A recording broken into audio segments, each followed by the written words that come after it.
जय Hind dear students, class 10th आपका फिर से स्वागत है आपके अपने यूट्यूब चैनल लर्निंग बुक में, जिसमें कि आज हम स्टार्ट करने चल रहे हैं।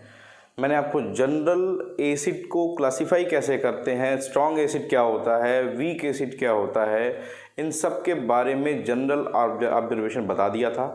इनऑर्गेनिक एसिड क्या होता है, ऑर्गेनिक एसिड क्या होता है, इन सब के बारे में जनरल ऑब्जर्वेशन बता दिया था। कंसनट्रेटेड एसिड क्या होता है, वीक एसिड क्या होता है, ये सब आपको एक्सप्लेन कर चुका हूँ।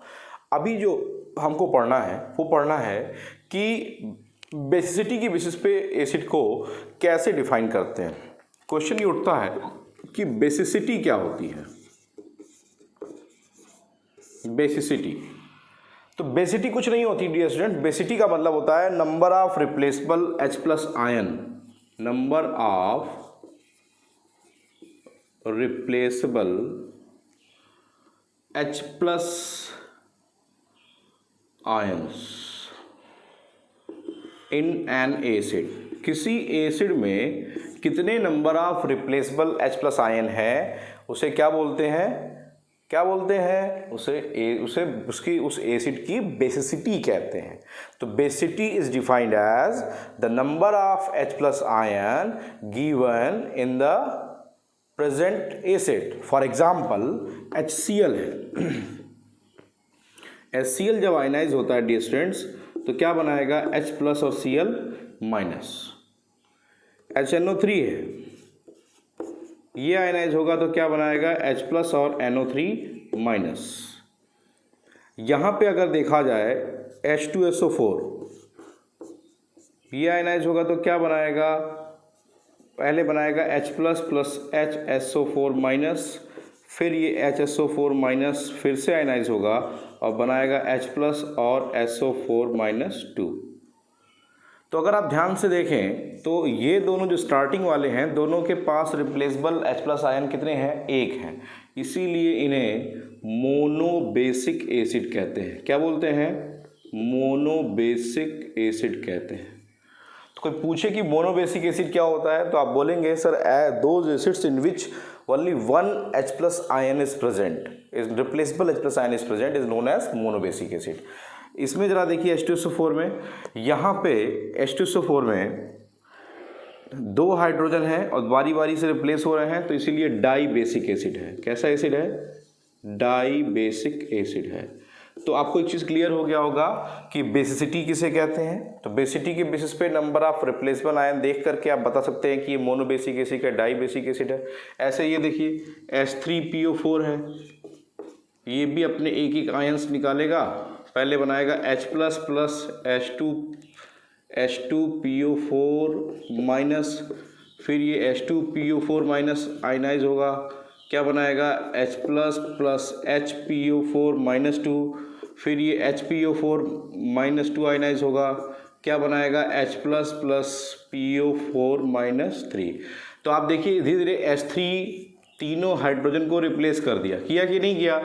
तो H3PO4 को डिस्टेंट बोलते हैं आर्थोफॉस्फोरिक एसिड। क्या बोलते हैं, आर्थोफॉस्फोरिक एसिड। तो इसने भी क्या किया, तीनों H प्लस निकाल दिया, इसलिए ट्राई बेसिक एसिड है। कैसा एसिड है, ट्राई बेसिक एसिड है। तो मोनोबेसिक एसिड क्या होता है, डाई बेसिक एसिड क्या होता है, ट्राई बेसिक एसिड क्या होता है, आइडेंटिफाई कर लोगे कितने H प्लस रिप्लेस हो रहे हैं। अब एक एग्जाम्पल आपको देता हूँ, ये नोट कर लीजिएगा, ठीक है, इसको नोट कर लें तो फिर मैं आपको बात करूं। एक एग्जांपल देता हूं, जैसे आपको मैंने कह दिया भाई मेरे पास विनेगर है। विनेगर मतलब होता है एसिटिक एसिड। अब एसिटिक एसिड में अगर आप ध्यान से देखिए CH3COOH, यहाँ पे हाइड्रोजन कितने दिखाई दे रहे हैं, 3 और 1 4। लेकिन आप देख करके नहीं बोल देंगे कि ये टेट्रा बेसिक एसिड है कि सर 4 हाइड्रोजन है तो 4, ऐसा नहीं है। आपको देखना पड़ेगा कि वो आयनाइज कितना होता है, ठीक है। तो जब इसको आयनाइजेशन के मोड में डालते हैं तो ये आयनाइजेशन सिर्फ एक ही H प्लस देता है, CH3COO minus plus H plus. इसको बोलते हैं डियर स्टूडेंट एसीटेट आयन। क्या बोलते हैं, एसीटेट आयन। तो एसिटिक एसिड या जिसको विनेगर कहते हैं आप, एसिटिक एसिड या फिर विनेगर की क्या खासियत है, ये अपने में से क्या निकालता है, सिर्फ एक H प्लस देता है। इसका मतलब एसिटिक एसिड एक मोनोबेसिक एसिड है। क्लियर। तो मोनोबेसिक एसिड क्या होता है, डाई बेसिक एसिड क्या होता है, ट्राई बेसिक एसिड क्या होता है, आई होप कि आइडेंटिफाई हो गया होगा आपको। चलिए नोट कर लिया, उसको नोट कर लीजिए। तो number of replaceable H plus ion, ध्यान रखिएगा, याद रहेगा। चलिए अब अगला पॉइंट क्या आता है डियर स्टूडेंट्स, अगला पॉइंट है कि हमको properties, general properties of acid देखना है। क्या देखना है, हेडिंग डाल लीजिएगा, general properties of acid, heading डाल लीजिए जनरल प्रॉपर्टीज ऑफ एसिड, ये पढ़ना है हमको। सबसे पहली प्रॉपर्टी लिखिएगा टेस्ट। टेस्ट देखते हैं, स्टार्टिंग करते हैं बेसिक से। अब प्रॉपर्टी की बात आती है। जो आप बोलते हैं ना, मैंने जब आपसे एसिड की डिफिनीशन पूछी तो आपने बोला सॉर इन टेस्ट, तो सॉर इन टेस्ट तो होता है लेकिन टेस्ट होता है, तो टेस्ट कैसा है इसका, सॉर इन टेस्ट होता है। पहली प्रॉपर्टी हो गया कि ये जो टेस्ट होता है इसका वो कैसा होता है, सॉर इन टेस्ट होता है, खट्टा होता है। जितने भी एसिड होते हैं वो खाने में कैसे होते हैं, खट्टे होते हैं। जल्दी नोट करिए। दूसरी प्रॉपर्टी फिजिकल स्टेट, कौन सी है, फिजिकल स्टेट्स, फिजिकल स्टेट्स। देखिए फिजिकल स्टेट्स का मतलब क्या होता है कि फिजिकली कैसे हैं, सॉलिड है, लिक्विड है, गैस है। तो एसिड जनरली लिक्विड स्टेट में होते हैं, बट कुछ एसिड है जो कि सॉलिड स्टेट में भी पाए जाते हैं। तो लिखिएगा हेडिंग फिजिकल स्टेट में, solids are generally in liquid state but some solids are present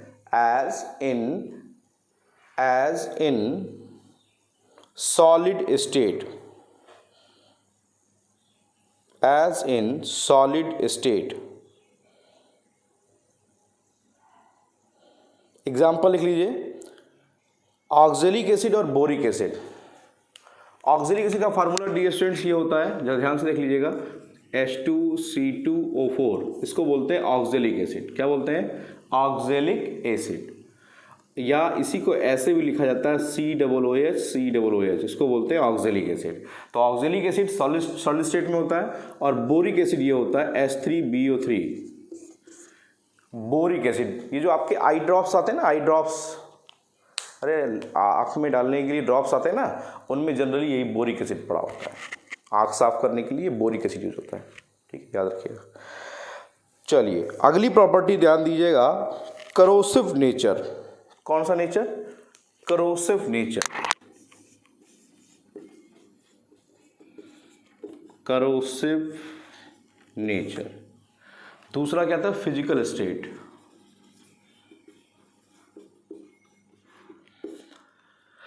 तो एसिड्स का करोसिव नेचर होता है। करोसिव का हम समझते हैं कि जिस कंटेनर में रखे जाएंगे उसी को करोड करेंगे, उसी को डिस्ट्रॉय करेंगे धीरे धीरे, ठीक है। तो लिख लीजिए ऐसा statement, most of the acids are corrosive in nature, they produce burning sensation. Burning मतलब अगर कहीं आपके हाथ पे गिर गया, कहीं कपड़े पे गिर गया तो उतनी दूर जला देता है, उसको क्या करता है, जला देता है। इसीलिए कहा जाता है कि लैबोरेटरी में जाने के बाद बहुत ही, देखिए फिजिक्स की लैबोरेटरी बहुत ईजी है, क्यों, वहाँ पे ईजी गोइंग आपको केवल क्या करने हैं, दो चार इधर उधर इंस्ट्रूमेंट को इधर उधर घुमा देना है। लेकिन केमिस्ट्री के लैब में सबसे ज़्यादा प्रिकॉशन यही होता है कि एसिड कहीं डिस्टर्ब ना कर दे, बेस कहीं डिस्टर्ब ना कर दे, तो अपने आप को बचा के रखना पड़ता है, ठीक है।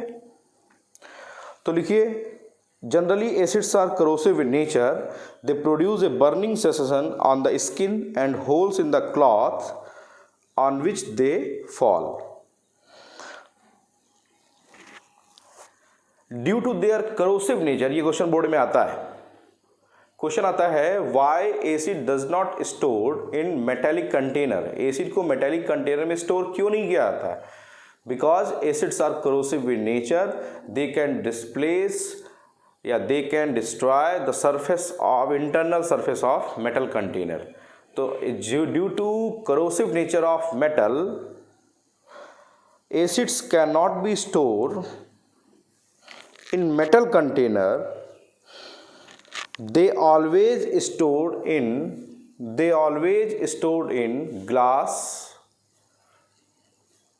ORR, ceramic, glass, ORR, ceramic container, glass या सिरेमिक कंटेनर में एसिड को रखा जाता है। तो चौथी प्रॉपर्टी, तीसरी प्रॉपर्टी क्लियर हो गई।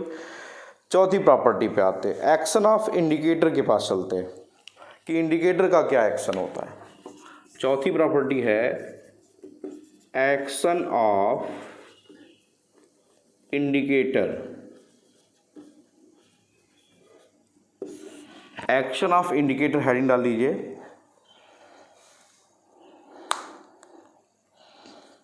देखिए अब एक एक पॉइंट देखते हैं। इंडिकेटर में अगर लिटमस पेपर के लिए देखा जाए डियर स्टूडेंट्स, तो आपने पढ़ा है कि ये ब्लू लिटमस को किस में कन्वर्ट कर देता है, रेड में कन्वर्ट कर देता है। तो एसिड क्या करता है, ब्लू लिटमस को रेड कलर में कन्वर्ट कर देता है। दूसरा, अगर हम मेथिल ऑरेंज की बात करें, मेथिल ऑरेंज कलर का होता है, तो इसको ऑरेंज कलर से रेड कलर में कन्वर्ट कर देता है। तो मेथिल ऑरेंज को ये ऑरेंज कलर से किस में कन्वर्ट कर देता है, रेड कलर में कन्वर्ट कर देता है। तीसरा बात करें फिनोल्फथलीन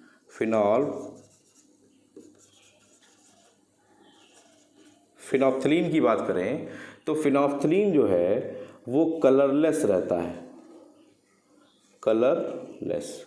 आई होप आपको याद होगा कि फिनोल्फथलीन पर एसिड का कोई इफेक्ट नहीं पड़ता, do not change in colour, colourless रहता है।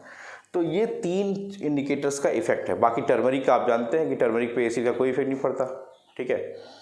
तो ये एक्शन ऑफ इंडिकेटर क्लियर हो गया कि ब्लू लिटमस को रेड में कन्वर्ट करेगा, मेथिल ऑरेंज को रेड में कन्वर्ट करेगा, फिनोल्फथलीन पर कोई कलर इफेक्ट नहीं पड़ता। नोट कर लीजिए।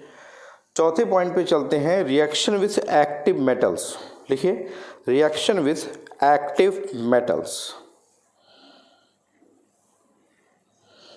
Reaction with active metals.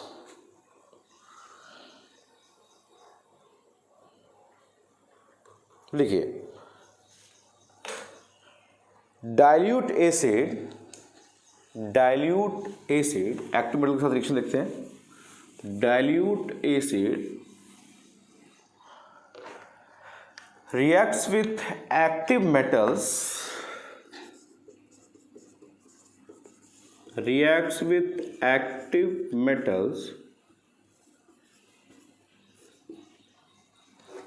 liberate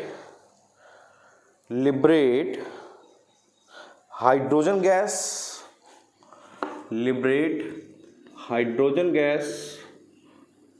plus metal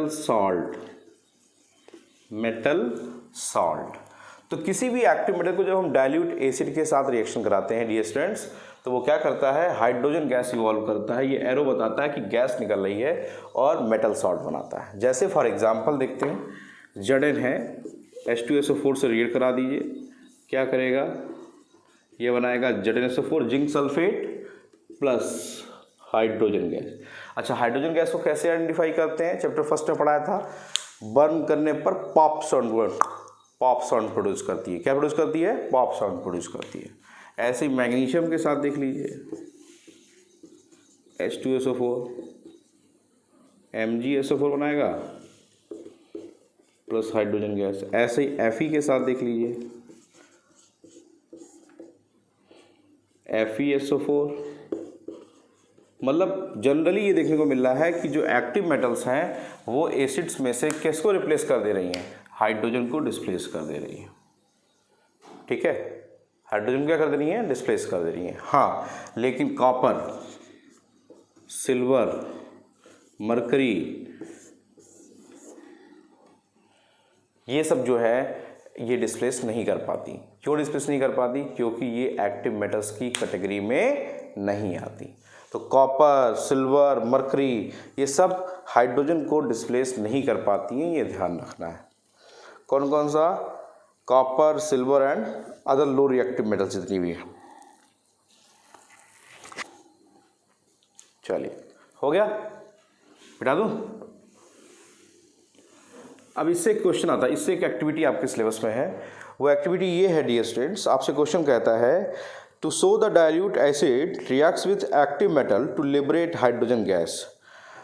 आपको शो करना है कि हाइड्रोजन गैस रिलेट करती है कौन, एक्टिव मेटल्स, जब किससे रिएक्ट करती है, एसिड के साथ रिएक्शन करती है। तो इनमें से कोई एग्जांपल लिख के दिखा दीजिएगा और पॉप सोल्यूट प्रोड्यूस कर दीजिएगा। आई होप कि टॉपिक क्लियर हो गया होगा, कोई प्रॉब्लम नहीं होगा। क्लियर है? बोलिए। चलिए, तो यहाँ तक का एक टॉपिक नोट कर लिया आपने, ठीक है। अब इसके बारे में और डिटेल कल के वीडियो लेक्चर में आपको बताऊंगा। यहाँ से जैसे किसके ऊपर जो था वो जनरल ऑब्जर्वेशन था, जो जनरल पढ़ना था। यहाँ से मैं आपको कंपैरेटिव पढ़ाऊंगा, एसिड और base, reaction of active metals with acid देख लिया। अब इसी को बेस के साथ कैसे रिएक्शन करता है इसके बारे में भी हम लोग देखेंगे, ठीक है। तो thanks for watching my video and please like and commented कि आपको कैसा लगा, समझ में आया या नहीं आया। और यहाँ तक कि एक प्रॉपर नोट्स बना लीजिएगा, ठीक है। आपको टॉपिक बहुत अच्छे से क्लियर होंगे, डोंट वरी, सारी एक्टिविटी एक्सप्लेन करूँगा, आपको पता ही है। तो please like and comment it.